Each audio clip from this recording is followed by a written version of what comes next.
Welcome to Fine Living, presented by Jim Reif Builders on 1240 Radio WOMT. And good morning, Lakeshore, and good morning, Jim. Morning, Terry. How are you, sir? I'm doing real well. How was your Easter weekend? Ate a tad too much, but otherwise really pretty good. I hear you, man. It's just what you do during the holidays, right? But you have to. I think it's kind of tradition, isn't it? There you go, man. Hey, Jim, today we are talking about vinyl siding. Yeah, we thought we'd talk about some vinyl sidings and such you can use on your home. And, some really neat things going on with vinyl sidings. Years ago it was just the lap vinyl siding you saw out there.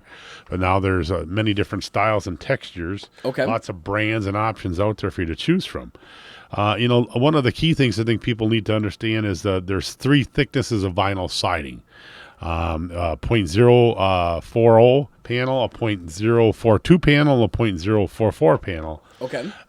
My recommendation to the consumer here today is to choose at least a 0.042 or thicker panel. Now, when you say that, in layman's term, what are we referring to? Well, it's the thickness of the panel of the vinyl siding itself. It's also going to be a little more resistant to damage the thicker it becomes. Okay. So that, if it's too thin, it's going to break easy if you bang into it or, with a shovel, with a snowblower. So you also want to make sure that you try to get a little thicker panel. Okay. So at least we're recommending a 0.042 at least. That is correct. Okay. I also know that you mentioned a little bit before, but there's a lot of different textures and colors. Correct. So you can get vinyl siding with many different types of wood grain textures. You can get it smooth looking, brush finishes, and then oodles and oodles of colors. Sure. There's probably, each company out there, and you combine some, there's probably about 25 to 30 different color options for people to choose from very easily. So if they like diversity, you have a lot of options. Correct. And uniqueness. And uniqueness. And one of the things that, I've done for our clients that have had vinyl siding in their homes for years is we've recommended different corner posts and trims around the windows versus the main body of the siding.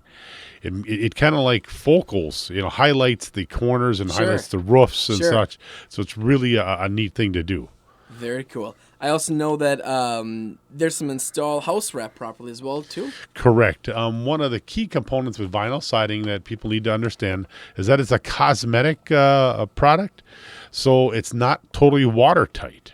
It helps shed the rain off, but it's not totally watertight. Okay. So house wrap behind vinyl siding is really, really important and has to be applied properly. It has to be taped around the windows and such so that any water that gets behind the vinyl siding will then shed off and not get into the wall cavity. And I would imagine, too, something like that, doing it right the first time around is going to save you time and money down the road, especially if you get water damage. Correct. Your potential for rot is enormous if you don't do it right. Okay. And we've seen stuff rot after 4 or 5 years. So wow.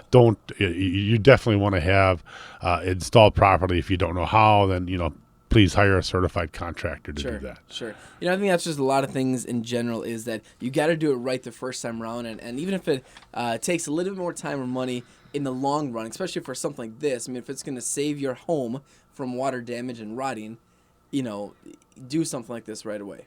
And you have to also be careful because a lot of insurance companies are starting to write disclaimers they won't cover rot and that. Interesting. So you have to be very careful with how it's applied and what they'll cover. What about vinyl shutters?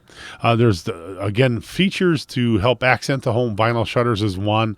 Gable vents is another. Both have multiple colors to choose from. They're real decorative. Work really nice with the vinyl siding products. And you can use vinyl shutters on other products too, but really nice with the vinyl.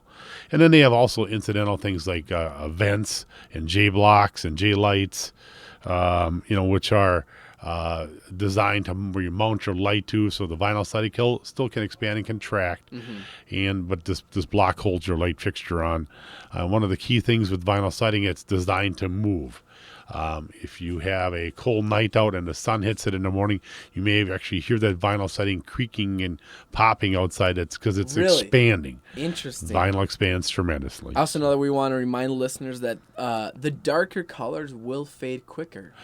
Yeah, I kind of think it makes sense to folks, so if you get some really dark blues or greens and such, potentially those have a chance to fade sooner. Vinyl siding also could use a little maintenance every once in a while.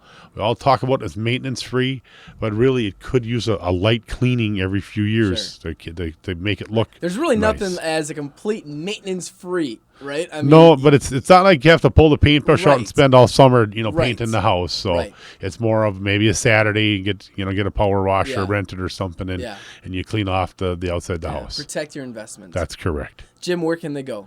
They can call us at 684-6899. Look us up on Facebook.